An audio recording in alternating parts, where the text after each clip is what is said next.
Hello students, welcome back to Lakshya academy. तो हम पढ़ रहे थे डाइजेस्टिव सिस्टम और लास्ट क्लास में हमने देखा था कि टीथ क्या होते हैं। लास्ट दो क्लास में हमने टीथ के बारे में ही पढ़ा, थोड़ा डीपली पढ़ा। आशा करता हूं कि आप लोगों को समझ में आया होगा। और हमने टंग के बारे में, जीभ के बारे में ही थोड़ी बहुत बातें देखी थी, एक दो पॉइंट हमने उसके बारे में भी देखे। तो आज हम जो है वो टंग को पूरा निपटाने की कोशिश करेंगे और उसके बाद थोड़ा सलाइवरी ग्लैंड्स पर भी हम जाएंगे। टंग का कोई ऐसा ज्यादा बड़ा पार्ट नहीं है, लेकिन हम पढ़ेंगे उसके बारे में, कुछ क्वेश्चन उससे भी बनते हैं। तो हम आज देखेंगे टंग। टंग क्या होता है और उसका हमारे डाइजेशन में क्या हेल्प होता है। टंग मतलब होता है जीभ। अच्छा, जीभ का जो काम होता है, अभी तक हमने देखा था कि जीभ का काम सिर्फ टेस्ट लेने का होता है कि कौन सी चीज कैसी लग रही है। लेकिन जीभ का इसके अलावा और काम होता है, वो होता है डाइजेशन में हेल्प करना। डाइजेशन करती नहीं है, लेकिन डाइजेशन में हेल्प करती है। हमने स्टार्टिंग में देखा था कि सिस्टम्स में कौन कौन से ऑर्गन्स आएंगे, भले ही वो डाइजेशन ना करें लेकिन डाइजेशन कराने में तो हेल्प कर सकते हैं, तो उन्हें भी हम डाइजेस्टिव सिस्टम में लेते हैं। तो टंग जो है वो डाइजेस्टिव सिस्टम का एक पार्ट है और डाइजेशन में हेल्प करती है, पाचन में मदद करती है। अब ये मदद क्या करती है कि जो भी आपने खाना खाया है, जो खाना आपके मुख में है, जिसको आपने आपके टीथ से बाइट किया है, टीयर किया है, ग्राइंड किया है एंड मिक्स किया है, उसके बाद वो खाना आपके स्टमक तक जाएगा। कैसे? आपके ईसोफेगस के द्वारा। लेकिन ईसोफेगस में ऑटोमेटिकली तो जाएगा नहीं, तो मुख से ईसोफेगस मतलब जो आपकी भोजन नली होती है उस तक ले जाने में कौन हेल्प करती है? टंग हेल्प करती है। टंग जो है वो आपके जो मुख में रखा हुआ भोजन है, जिसे बोलस कहते हैं, आगे बताऊंगा मैं, उसको ईसोफेगस तक ले जाने में मदद करती है। ठीक है। और दूसरा, स्वाद का काम ये करती है। और स्वाद कैसे आता है, ये क्या है, इसके बारे में हम अभी देखते हैं। तो पिछली क्लास में मैंने आपको बताया था कि जो टंग होती है इसमें कोई भी बोन नहीं होती है, इसमें कोई भी हड्डी नहीं होती है, ना ये किसी फैट की बनी हुई होती है, ये सिर्फ एक चीज की बनी होती है, वो क्या है? मसल। तो ये एक कैसा ऑर्गन हो गया? ये एक मस्क्यूलर ऑर्गन है। मस्क्यूलर ऑर्गन मतलब क्या होता है?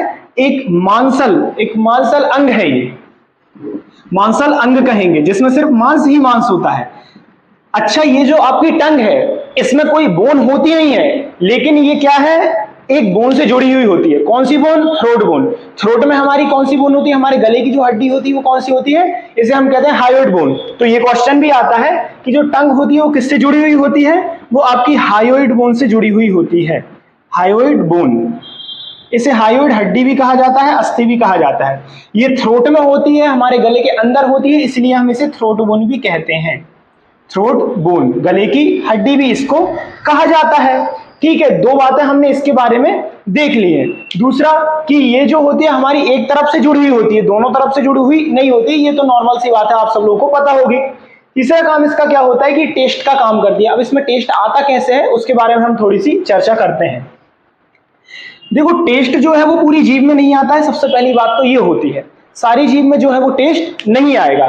कुछ जीभ का ऐसा पार्ट होता है जहां कोई भी टेस्ट नहीं होता, और कुछ पार्ट होता है जहां पे टेस्ट आता है। अब जो टेस्ट आता है वो अलग अलग पार्ट में अलग अलग टेस्ट आता है।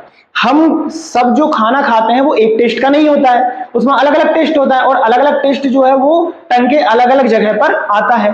तो पहले हम देख लेते हैं कि टेस्ट कहाँ कौन सा आता है। तो एक हम जीभ का जो है, टंग का एक रफ डायग्राम बनाकर समझते हैं इसे।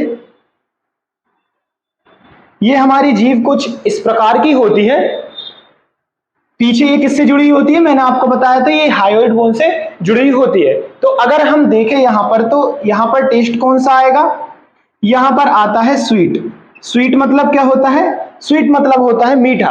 तो जो भी आप कोई मीठी वस्तु खाओगे, मीठा जो आप भोजन लोगे, उस मीठे स्वाद का पता आपको कहां से चलना है? उस मीठे स्वाद का पता आपको इस जीभ के आगे वाले हिस्से से चलता है। यहां से क्या चलता है? स्वाद का पता चलता है, कौन सा? मीठा स्वाद। फिर आता है इसके साइड में ये सॉल्टी। सॉल्टी मतलब क्या होता है? नमकीन। मतलब नमक का स्वाद, या फिर नमक जिस भी भोजन में होता है उसका जो नमकीन स्वाद होता है वो आपको कहां पता चलेगा? वो आपको पता चलेगा जो स्वीट के ऊपर जो साइड वाली जगह होती है टंग की, वहां आपको पता चलता है। फिर उसके बाद हम बात करते हैं इसके ऊपर वाली जो जगह होती है, यहां पर किसका पता चलता है? यहां पर पता चलता है आपको सोर टेस्ट। सोर मतलब क्या होता है? खट्टा। सोर मतलब होता है खट्टा है, मतलब जो भी कुछ आप खट्टी चीज खाते हो वो आपको कहां पता चलेगी? ये जो दो जगह मैंने यहां पे दिखाई है, यहां पे इसका पता लगेगा। ठीक है। अब इसके अलावा और क्या स्वाद होता है? इसके अलावा और ऐसा कौन सा भोजन खाते हो जिसमें आपको अलग स्वाद का पता चलता है? एक होता है कड़वा। कड़वा स्वाद आप सब जानते हैं, जो कि सबको बुरा लगता है, कड़वा ही लगता है। तो जो आपकी जीभ का पीछे वाला जो पूरा हिस्सा होता है, ये कौन सा हिस्सा होता है, यहां पर आता है कड़वा। कड़वा मतलब होता है बिटर। तो बिटर जो टेस्ट है वो आपको कहां पर आएगा, जीभ के पीछे वाले भाग में। सबसे जो आगे वाला भाग रहेगा वो कौन सा होगा, स्वीट, जहां पर आपको मीठा स्वाद आएगा, मीठा लिख देता हूं मैं यहां पर। फिर दूसरा है कि इसके ऊपर जो जगह है यहां पर कौन सा आता है, यहां पर आता है सॉल्टी, और इसके ऊपर जो जगह है वहां पर कौन सा, सोर, यानी कि खट्टा आएगा। फिर उसके बाद यहां पर कड़वा स्वाद आता है पीछा, पीछे जो पीछे वाले जो हिस्सा होती है जीभ का, वो वहां पर कड़वा स्वाद आता है। अब बात आती है कि कुछ स्वाद और अलग होते हैं, जैसे तीखा। देखिए मैं आपको बताऊं कि तीखा कोई स्वाद नहीं होता है, तीखा सिर्फ एक प्रकार की एक जलन होती है। जैसे आप अगर मिर्ची को खा लो तो उसमें आप बहुत तेज जलन होती है, वो कोई स्वाद थोड़ी है। लेकिन कहा भी जाता है कि ये जो कड़वी वाली जगह है, यहीं पर आपको किसका, चिली का टेस्ट पता चलता है। चिली मतलब क्या होता है कि आपको मिर्ची का टेस्ट जो आपको पता चलता है यहाँ पर। दूसरा क्या होता है कि एक होते हैं तीक्ष्ण स्वाद। तीक्ष्ण स्वाद मतलब जिनका स्वाद बहुत तेज होता है। लाइक आप अदरक को खाओ, अदरक का स्वाद बहुत तेज होता है, आप बहुत ज्यादा अदरक नहीं खा सकते। आप लहसुन को खाओ, उसका स्वाद जो है बहुत तेज होता है। आप काली मिर्च खाओ, उसका स्वाद तेज होता है। आप इलायची खाते हैं, लौंग खाते हैं, इनका स्वाद कैसा होता है, बहुत ज्यादा तेज होता है। तो आपको कहां पता चलेगा, वो आपको ये बिटर वाली जगह पर पता चलेगा। आप कोई भी स्वाद खाते हो यही पता चलता है। और आपको जो मिर्ची खाने पर जो जलन होती है वो भी आपको जीभ के पीछे वाले हिस्से में होती है, आप महसूस करके देख सकते हैं। अब ये जो जगह मैंने बताई है कि यहाँ पर इस स्वाद का पता चलना है, ठीक है, लेकिन स्वाद का पता हमें चलता कैसे है। देखो एक तो ये सेंसरी ऑर्गन होता है। सेंसरी मतलब जो कि आपको किसी भी चीज का आभास, आपको किसी भी चीज का सेंस दिखाता है, वो क्या होता है, सेंसरी ऑर्गन। लाइक आपकी स्किन में आपको पता कैसे चलता है, जैसे आपको कोई छूता है तो आपको पता चल जाता है कि यार मुझे यहां पर किसी ने छुआ है, यहां पर किसी ने टच किया है। आपको लगती है कोई चोट लगती है, आपको पता चल जाता है कि यहां पर मुझे चोट लगी है। ऐसा थोड़ी होता है कि आप जब उसे देखेंगे जब ही आपको पता चलेगा, ऐसा नहीं होता है। हमें ऑटोमेटिकली हमारा ब्रेन हमको बता देता है कि यहां पर हमें लगी हुई है, चोट लगी हुई है, आभास होता है, सेंस होता है। ऐसे ही हमको क्या होता है, टेस्ट का सेंस होता है। तो टेस्ट का सेंस बताने वाली ये जो जीभ होती है, ये कौन सा ऑर्गन होगी, ये सेंसरी ऑर्गन होती है। कौन सा ऑर्गन होती है, सेंसरी ऑर्गन। ये शायद मैंने आपको पिछली क्लास में बताया भी था। अब दूसरा देखते हैं कि हमें स्वाद का पता कैसे चलता है। इन सबको मिटा देता हूं, आप लोगों ने लिख लिया होगा। अब हम सिर्फ एक नॉर्मल जीभ ही देखेंगे और उसमें क्या होता है उस चीज के बारे में हम चर्चा करते हैं। अच्छा, कभी कभार आ जाता है कि यार भाई नॉर्मल जीभ की जो है लंबाई क्या होती है, तो लगभग एवरेज इसकी लंबाई 10 सेंटीमीटर तक मानी गई है, इतनी होती है नॉर्मल। अब बच्चों में कम भी हो सकती है, किसी की बॉडी बहुत ज्यादा बड़ी होती है, बॉडी स्ट्रक्चर बड़ा होता है, तो उसकी जीभ की लंबाई ज्यादा भी हो सकती है, लेकिन एक नॉर्मल माना गया है एवरेज की 10 सेंटीमीटर तक होती है। ठीक है, इसके बाद हम बात कर रहे थे कि स्वाद आखिर आता कैसे है। देखो स्वाद, मैंने ये भी कहा था कि हर जगह स्वाद नहीं आता है, बीच में मैंने कुछ जगह भी छोड़ी थी, वहां पर स्वाद आपको कुछ भी नहीं आता है। बीच वाला जो हिस्सा होता है जीभ का, वहां पर स्वाद नहीं आता है। अब आपने देखा होगा कि हमारी जो जीभ की संरचना होती है, इसमें कुछ ऐसी उभरी संरचना होती है, ऐसी उभरी उभरी स्ट्रक्चर होती है आपकी जीभ में। पीछे ज्यादा बड़ी होती है, आगे बहुत पतली होती है। ऐसे मैं बना देता हूं, इससे आप समझ लीजिएगा। तो ये क्या होती है, बहुत से लोगों को लगता है कि इन्हीं के कारण स्वाद आता है, लेकिन नहीं, इनके कारण नहीं आता है। आपने एक वर्ड भी सुना होगा, टेस्टिंग बर्ड्स। तो ये टेस्टिंग बर्ड्स ये भी नहीं होती, बहुत से लोगों को लगता है कि यही टेस्टिंग बर्ड्स होती हैं, लोग इसमें कंफ्यूज होते हैं। तो आज हम देखेंगे कि आखिर ये होती क्या है। तो ये जो मैंने बनाया है, ये बीच में आपको डॉट डॉट दिखाया है, ये क्या होती है, हमारी जीभ के ऊपर एक उभरी हुई संरचना होती है। ठीक है, इनको क्या कहा जाता है, इनको पेपली कहा जाता है। क्या कहा जाता है, इनको पेपली कहा जाता है, पेपली इनको कहा जाता है। ठीक है, अब ये पेपली क्या होती है, ये पेपली जो उभरी हुई संरचना ये होती है। और इन पेपली के नीचे वाले हिस्से पर, जैसे कि आपकी एक पेपली है, इसके ये जो नीचे वाला हिस्सा होगा, इसको मैं रेड से कर देता हूं, ये नीचे वाले हिस्से पर क्या होंगी, टेस्टिंग बड्स होती हैं। क्या होती है, टेस्टिंग बड्स होती हैं। टेस्टिंग बड्स को कहा जाता है स्वाद कलिकाएं, स्वाद कलिकाएं। अब ये स्वाद कलिकाएं क्या होती है, यही वह स्वाद कलिकाएं हैं जिनके कारण हमें टेस्ट का पता लगता है। यही वो टेस्टिंग बड्स हैं जो कि हमारे ब्रेन तक पहुंचाती हैं कि ये कौन सा टेस्ट है। ठीक है, इन्हीं टेस्टिंग बड के कारण क्या होता है, हमें पता लगता है कि ये कौन सा स्वाद होता है। अब हमारी पेपली तो पूरी जीभ में होती है, लेकिन मैंने आपको बताया कि ये जो बीच वाली जगह होती है, यहाँ पर स्वाद नहीं आता है। मतलब बीच में जो पेपली रहेंगी, इनको पेपली भी कहा जाता है, पेपला भी कहा जाता है। पेपली भी इनको कहीं कहीं लिखा हुआ है और कहीं किसी बुक में इसको पेपला भी कहा गया है। ठीक है, तो यहाँ पर ये कोई ज्यादा ध्यान देने वाली बात नहीं है, नॉर्मल हमको शब्द से समझ में आ जाता है। तो इसके बाद हम बात करते हैं कि ये जो बीच वाली जो जगह होती है यहाँ पर तो हमें स्वाद नहीं आता है, तो फिर ये इन पेपली के नीचे मतलब टेस्टिंग बड्स तो होंगी नहीं। हाँ, इन पेपली के नीचे जो होती है टेस्टिंग बड्स नहीं होती है। देखो पेपली कितने प्रकार की होती है, 4 प्रकार की होती है। मैं आपको लिख देता हूं, यहां पे लिख देता हूं। पेपली होती है 4 प्रकार की। पहला होता है फॉलिएट पेपली। क्या होता है? फॉलिएट पेपली। दूसरा होता है फिलीफॉर्म पेपली।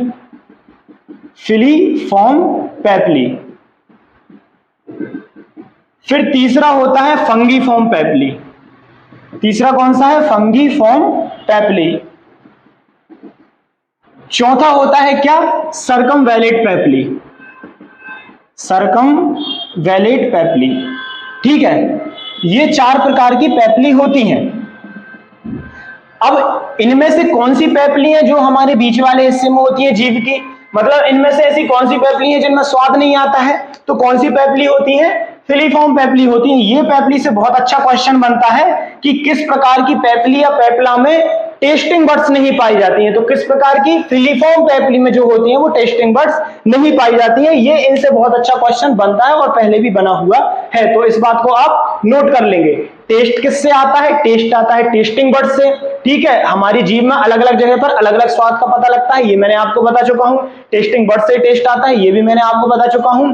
हमारी जीभ में पेपली होती है, पूरी जो उभरी हुई संरचना होती है, ये भी मैं आपको बता चुका हूं। और हर प्रकार की पेपली में टेस्ट नहीं आएगा, कौन सी प्रकार की में आएगा?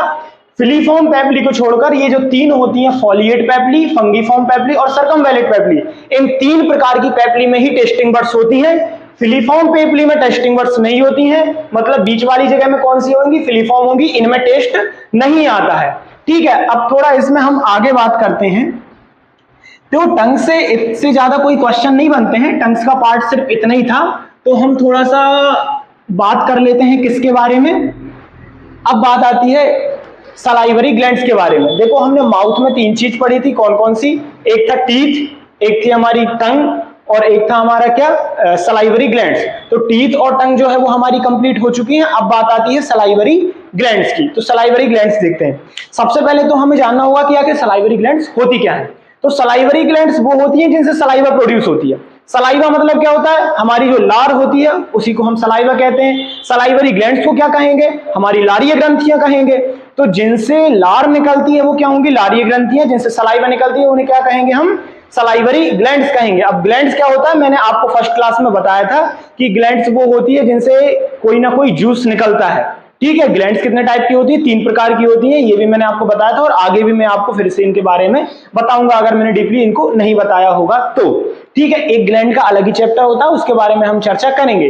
लेकिन अभी हम किसकी बात कर रहे हैं? अभी हम कर रहे हैं लारीय ग्रंथियों की बात। और लारीय जो ग्रंथियां होती है वो कौन सा टाइप होती है, इसे हम पहले लिख लेते हैं। अब क्या स्टार्ट करेंगे हम? Salivary gland. सलाइवरी ग्लैंड्स मतलब लारीय ग्रंथियां। लारीय ग्रंथियां ये कौन सी ग्रंथि के प्रकार की ग्रंथि है? किस प्रकार की ग्रंथियां होती हैं ये होती है हमारी एक्सोक्राइन ग्लैंड्स। क्या होती हैं ये? एक्सोक्राइन ग्लैंड्स होती हैं। ये क्वेश्चन आता है, एक्सोक्राइन ग्लैंड्स। एक्सोक्राइन ग्लैंड्स मतलब क्या होता है? एक्सो मतलब होता है बाहर, ठीक है। ग्लैंड्स मतलब क्या होता है? ग्रंथि। ऐसी ग्रंथि जो कि अपना जूस कहां प्रोड्यूस करे? बाहर। अब बाहर का मतलब ये नहीं होता है कि आपकी बॉडी के बाहर प्रोड्यूस करती है, बाहर का मतलब होता है आपके ब्लड के बाहर। देखो ग्रंथियां मेनली 2 टाइप की होती हैं, उन दोनों को मिलकर जो दोनों काम करती है वो तीसरी ग्रंथि होती है। अब 2 कौन सी होती है? एक होती है एंडोक्राइन, एक होती है एक्सोक्राइन, और एक मिक्स्ड होती है, उसकी बात हम बाद में करेंगे। एंडो मतलब क्या होता है? अंदर, जो कि अपना जूस अंदर प्रोड्यूस करे, ठीक है, अंदर उसे सीक्रेट करें, अंदर उसे स्रावित करें, वो क्या होती है? एंडोक्राइन। अब वो क्या करती हैं? हार्मोन प्रोड्यूस करती हैं। ये क्या कर रही है? एंजाइम प्रोड्यूस करती हैं, ठीक है। तो एंजाइम जो है वो ब्लड के अंदर नहीं होगा, एंजाइम हमेशा ब्लड के बाहर काम का होता है। एंजाइम्स का काम क्या होता है? एंजाइम्स का काम होता है हमारे फूड का ब्रेक डाउन करना, बात सीधी सी है, ठीक है। और 99.99% एंजाइम्स जो प्रोटीन के बने हुए होते हैं, मैंने आपको बताया भी था। तो ये किस प्रकार की ग्रंथि का टाइप है? एक्सोक्राइन ग्लैंड का टाइप है। एक्सोक्राइन को क्या कहा जाता है? बहिस्रावीय ग्रंथियां। बहिस्रावीय ग्रंथियां मतलब जो कि बाहर अपने जूस का स्त्रावण करें, बाहर अपने जूस का स्त्रावण करे वो क्या होंगी, बहिस्त्रावीय ग्रंथियां। ठीक है, तो एक्सोक्राइन ग्लैंड का ये एक प्रकार होता है। अब मतलब इसमें से कुछ ना कुछ जूस निकलता है। देखो मैं कहीं बोल रहा हूं एंजाइम और कहीं बोल रहा हूं जूस, तो इसमें आप कंफ्यूज मत होइए। एंजाइम क्या होते हैं, जो इनके अंदर पाए जाते हैं, जूस के अंदर पाए जो जाते हैं उनको एंजाइम्स कहा जाता है। अब इनको मुझे अलग अलग बोलने का कारण ये है कि हर प्रकार के जूस में एंजाइम नहीं पाए जाएंगे।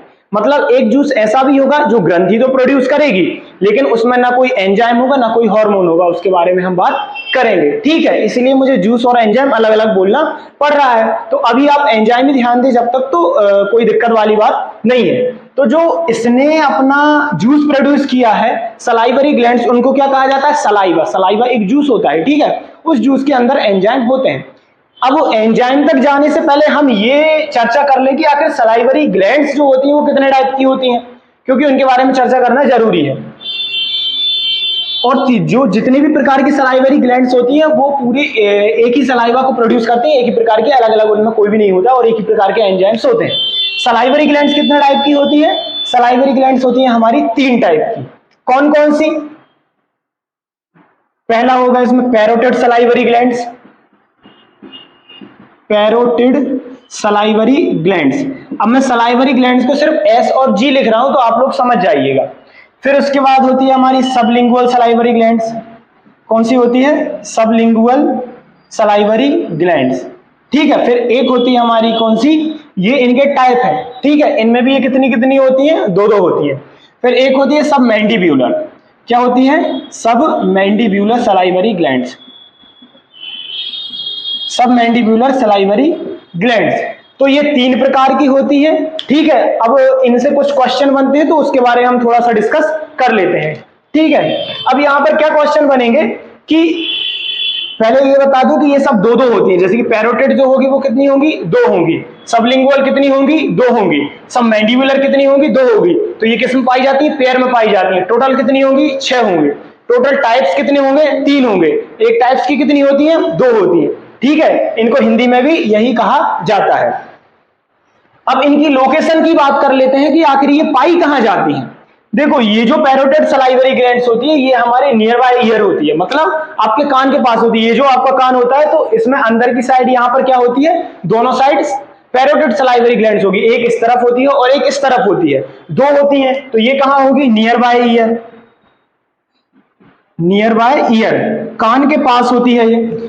फिर उसके बाद बात आती है किसकी, सबलिंगुअल सलाइवरी ग्लैंड्स की। तो ये कहां होती है, ये आपकी बिलो टंग होती है, मतलब आपकी जीभ के नीचे। यहां पर ये 2 पाई जाती हैं, ऐसे ही जीभ के नीचे होती है। क्या लिखेंगे हम इसे, बिलो टंग, जीभ के नीचे, बिलो टंग, ये जीभ के नीचे पाई जाती है। फिर उसके बाद सब मैंडिब्यूलर। अच्छा, सब मैंडिब्यूलर से मैंने आपको एक वर्ड याद आ रहा होगा, मैंडिबल। मैंडिबल क्या है, मैंडिबल एक बोन का नाम भी है, जॉ का नाम भी है। अगर मैंडिबल जॉ कहे तो कौन सा जॉ होगा, हमारा ऊपर वाला जबड़ा होता है, नीचे वाला जबड़ा होता है। मैंडिबल जो होता है हमारा नीचे वाला जबड़ा होता है। ठीक है, अच्छा उससे एक क्वेश्चन मैंने नहीं लिखवाया था शायद, मैंडिबल जो जॉ होता है यही मूवेबल जॉ होता है। मतलब ये तो आप सेंस स्वयं लगा सकते हो कि हमारा कौन सा जबड़ा जो है वो मूव कर सकता है, कौन सा जबड़ा हिल सकता है। तो ऊपर वाला जबड़ा नहीं हिल सकता, क्यों, क्योंकि ये हमारे क्रेनियम से, हमारी पूरी स्कल से जुड़ा हुआ होता है। लेकिन ये जो नीचे वाला जबड़ा होता है कैसा, ये भी जुड़ा हुआ आता है, लेकिन ये मूवेबल होता है, इसमें यहाँ पर ज्वाइंट होते हैं। तो मूवेबल जो कौन सा होगा, आपका मैंडिबल जो होगा। ये तो आप स्वयं भी करके आ सकते हैं। फिर दूसरी बात क्या होगी, मैंडिबल जो है और यहीं से इसका नाम क्या पड़ा हुआ है, मैंडिब्यूलर सलाइवरी ग्लैंड, सब मैंडिबुलर सलाइवरी ग्लैंड। मतलब ये जो सलाइवरी ग्लैंड होगी वो कहां होगी, कहीं इसी के आसपास ही होना चाहिए। तो ये होती है हमारे नीचे वाले मैंडिबल जॉ के नीचे। सब मैंडिबुलर सलाइवरी ग्लैंड कहां होगी, हमारे मैंडिबल जॉ के नीचे। कितनी होती हैं, 2 होती हैं। इसको क्या लिखेंगे, बिलो सब mandibular jaw, below mandibular jaw. ठीक है, तो ये हमने पढ़ ली तीनों प्रकार की सलाइवरी ग्लैंड्स। कितने प्रकार की होती, 3, कितनी होती, 6, एक प्रकार में 2 होंगी। ठीक है, अब इनसे और क्या क्वेश्चन बनते हैं, एक तो बात होगी इनके लोकेशन की, ये हमने लिख ली इनकी लोकेशन की, ये कहां पाई जाती हैं। दूसरा कि इनमें से बड़ी कौन सी है, इनमें से छोटी कौन सी है। ठीक है, तो इनमें से सबसे बड़ी कौन सी होती है, द बिगेस्ट या फिर द लार्जेस्ट सलाइवरी ग्लैंड कौन सी होगी, पैरोटिड। ये कैसी होती है, लार्जेस्ट होती है। लार्जेस्ट मतलब क्या होता है, सबसे बड़ी, सबसे बड़ी सलाइवरी ग्लैंड। सबसे बड़ी, ठीक है।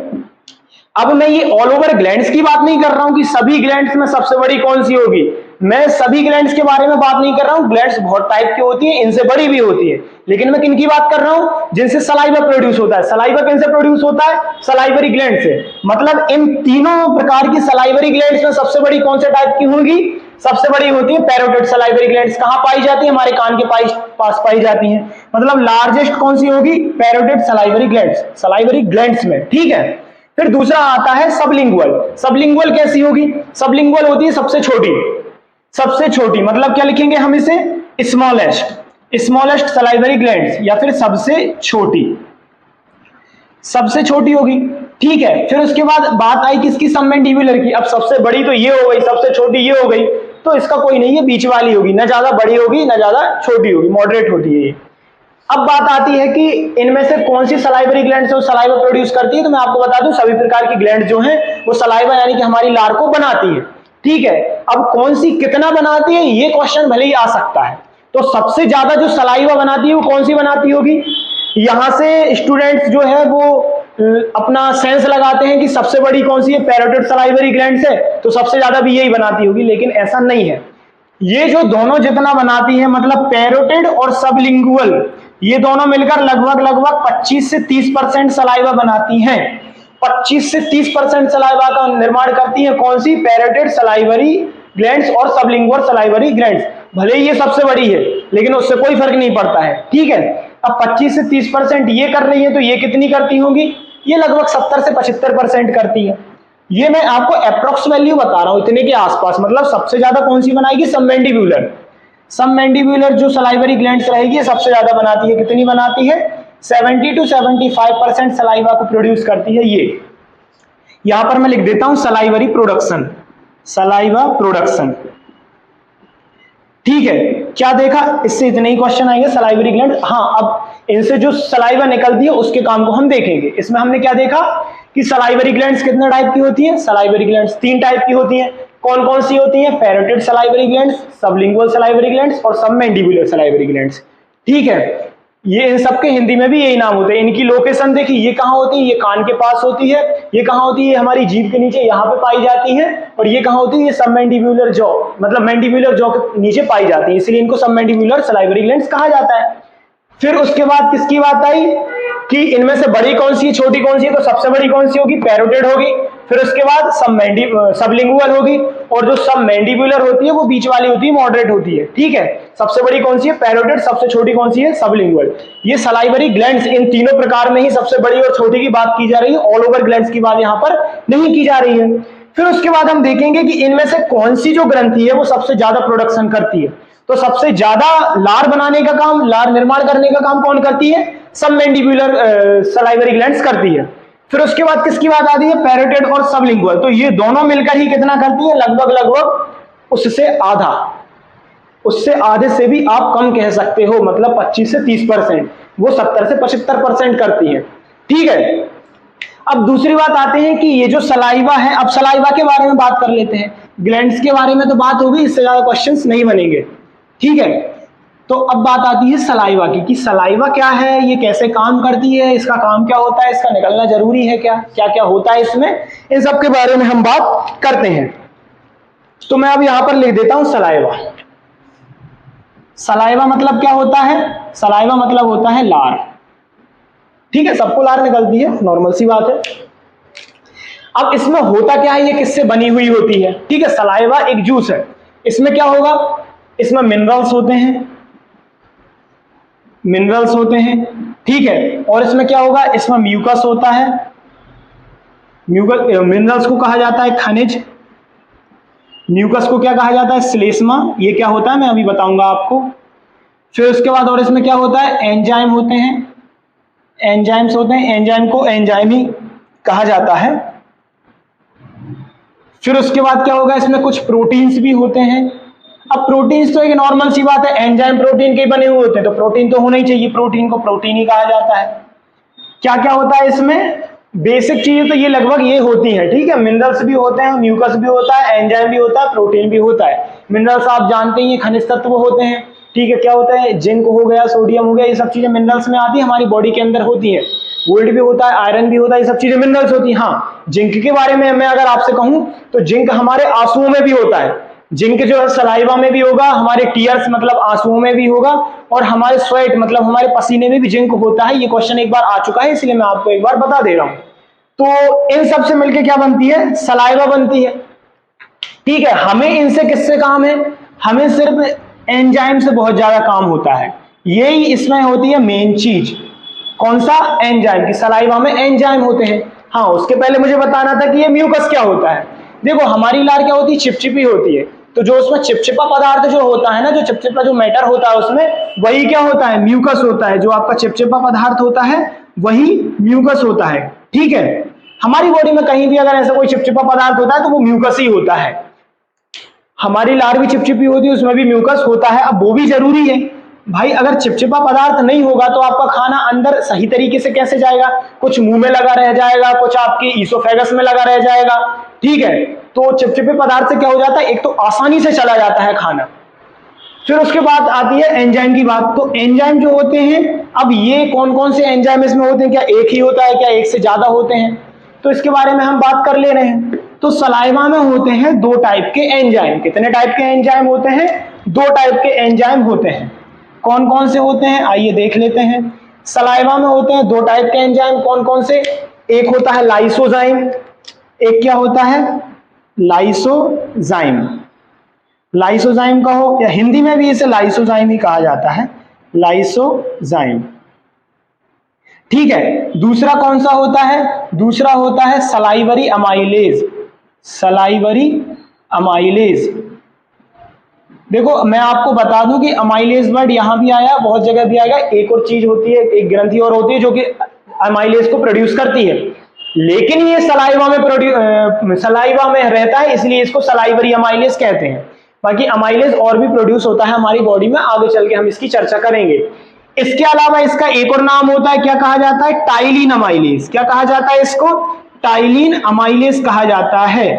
ठीक है, टाइलिन की स्पेलिंग पी से शुरू होगी, ध्यान रखना आप। तो इनको हिंदी में भी यही कहते हैं। हाँ, इसको कह सकते हैं लारीय अमाइलेज। क्या कह सकते हैं? लारीय, क्योंकि ये लार में होता है। लारीय या टाइलिन? टाइलिन।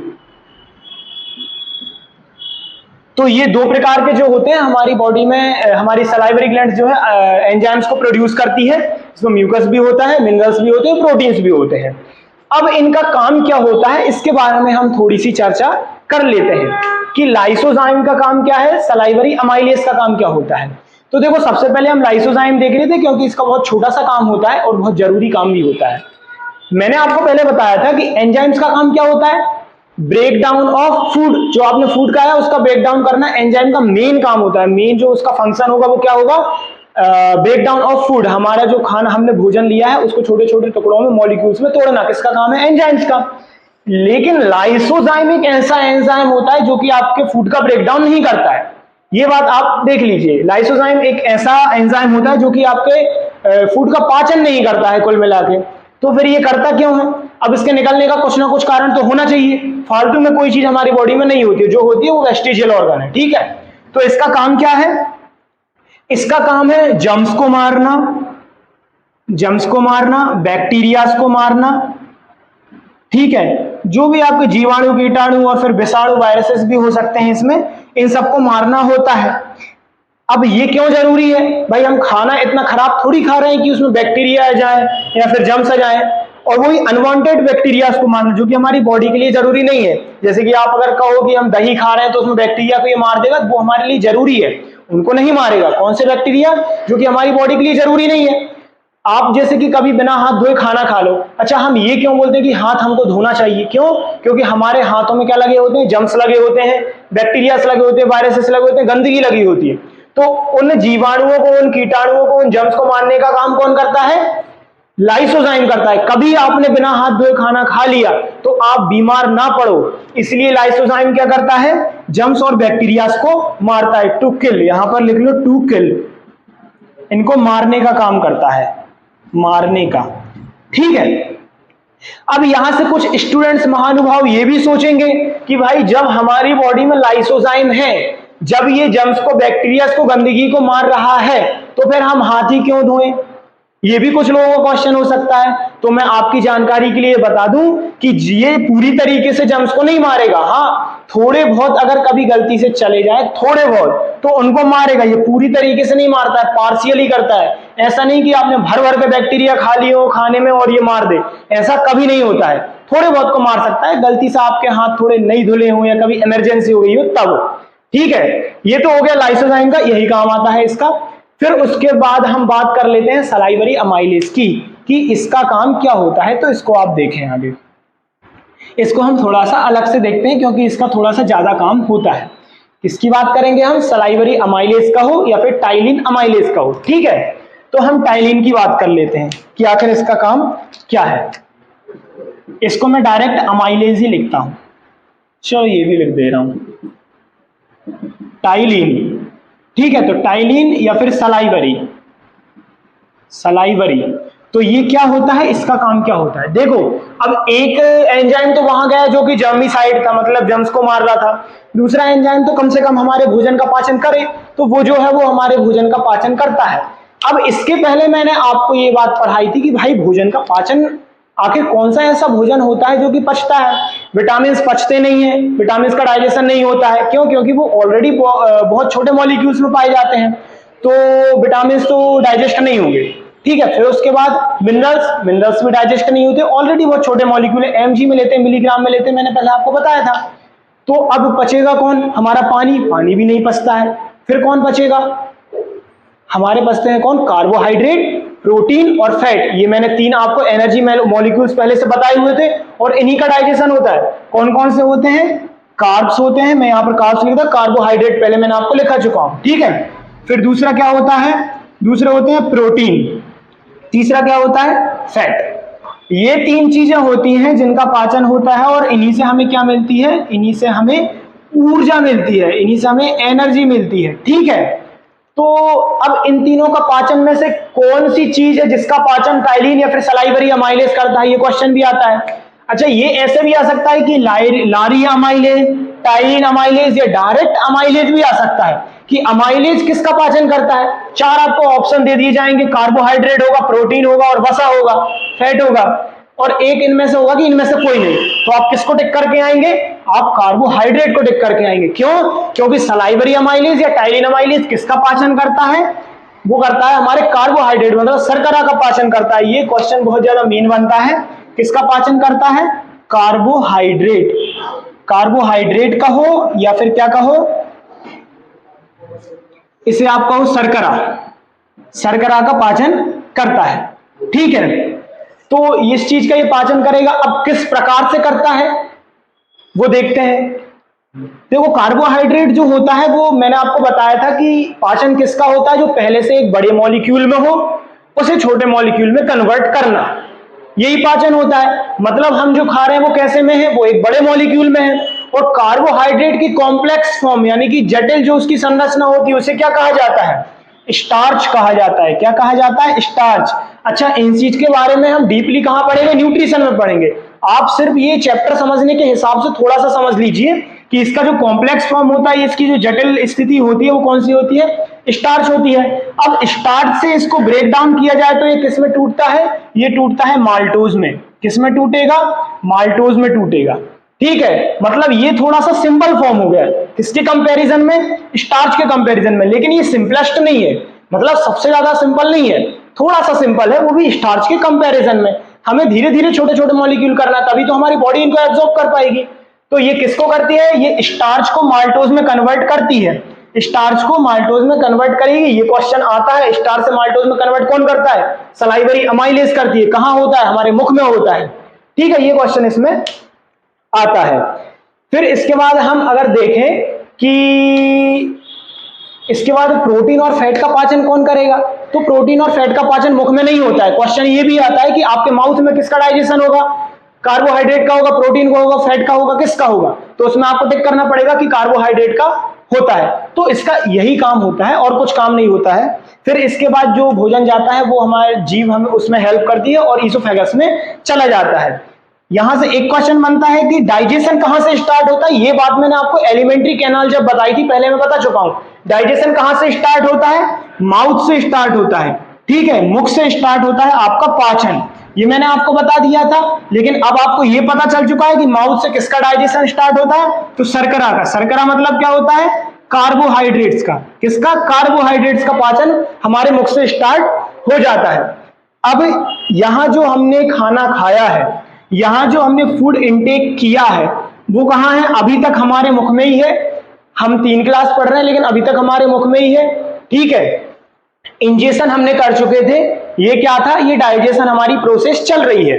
तो क्या करेंगे इसमें, अभी हम हमारे मुख में खाना आया, हमारे मुख में दांत थे, उन्होंने क्या किया, माउथ में जो दांत होते हैं उन्होंने उसको बाइट किया, कट किया, ग्राइंड किया और मिक्स किया। ठीक है, ये कुछ भोजन बना हुआ है। अब इसमें से जो है वो कार्बोहाइड्रेट क्या है, थोड़ा सा पच चुका है। हाँ, मैं आपको बता दूं कि कार्बोहाइड्रेट यहाँ पे पूरी तरीके से स्टार्च से माल्टोज में कन्वर्ट नहीं हुआ है, पूरी तरीके से नहीं होगा। अगर पूरी तरीके से हो जाता तो हमारा पूरा कार्बोहाइड्रेट मुख में ही पच जाता, तो फिर हमारा खाना कितनी जल्दी पच जाता, मात्र 1 आधे घंटे में। लेकिन ऐसा नहीं होता, कितना लगता है, कम से कम 5 से 6 घंटे भी लग जाते हैं। फिर वो व्यक्ति की कैपेसिटी के ऊपर होता है। तो पूरी तरीके से नहीं। एक बात और लिख लो कि मुख में जो कार्बोहाइड्रेट का पाचन होता है वो कैसा होता है, पार्शियली होता है। कैसा होता है, आंशिक रूप से होता है। मुख में कैसा होता है, ये पार्शियली होता है। पार्शियली मतलब क्या होगा, आंशिक रूप से। एक तो ये पूरा नहीं पचेगा और पूरी तरीके से नहीं पचेगा।